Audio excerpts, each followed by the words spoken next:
aqui o nosso caso clínico da semana. Vamos discutir o nosso caso clínico relacionado a esse paciente. Paciente de 3 anos, asa 1, foi submetido a anestesia inalatória com intubação traqueal, fez uma hérnia inguinal bilateral sem intercorrência. Ele foi para a sala de recuperação, depois que ele foi estubado, começou a ter uma tosse seca, sem hipoxemia, saturava bem ainda. Depois de 30 minutos ele começou a apresentar estridor, teve uma discreta retração supraesternal e queda da saturação de oxigênio. E aí qual a hipótese diagnóstica e a conduta a ser instituída?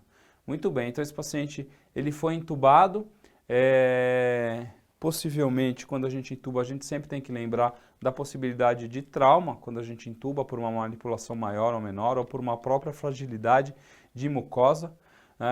Esse paciente, então, depois de ser estubado, ele veio para recuperação e ele começou a ter já um sintoma aqui que a gente tem que ficar de olho, que é a tosse rouca sem hipoxemia.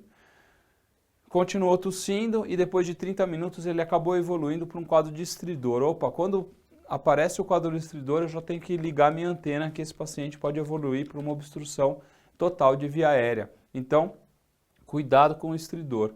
Então, depois de 30 minutos ele começou a ter estridor, discreta retração supraesternal. O que é essa retração supraesternal? É dificuldade respiratória. O paciente está tendo que aumentar a sua frequência respiratória, fazer mais esforço respiratório, ele começa a usar mais musculatura acessória, então ele começa a ter retração supraesternal e aí a gente vê mesmo que ele está entrando em falência respiratória, por quê? Porque ele apresenta uma queda da saturação de oxigênio, ou seja, o meu paciente está evoluindo com estridor e está obstruindo essa via aérea. Então qual que é a causa desse estridor desse paciente, né? Qual que é a principal hipótese diagnóstica que a gente vai ter? Então a minha hipótese diagnóstica aqui é um edema obstrutivo da via aérea causado aí pela sonda traqueal.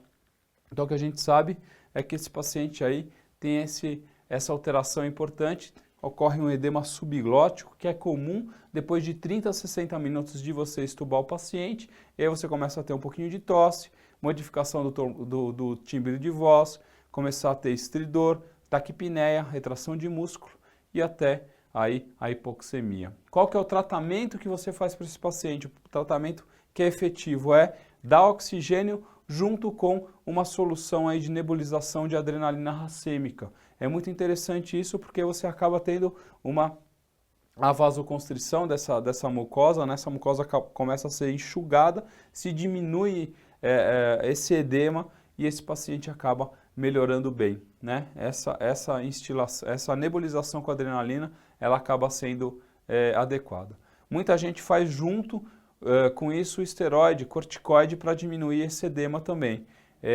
Existe alguma eficácia, algum questionamento em relação ao corticoide nessa situação, mas geralmente é feito também o corticoide para tentar dar uma enxugada nesse edema.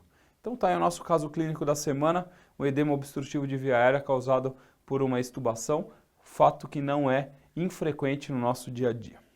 Ok?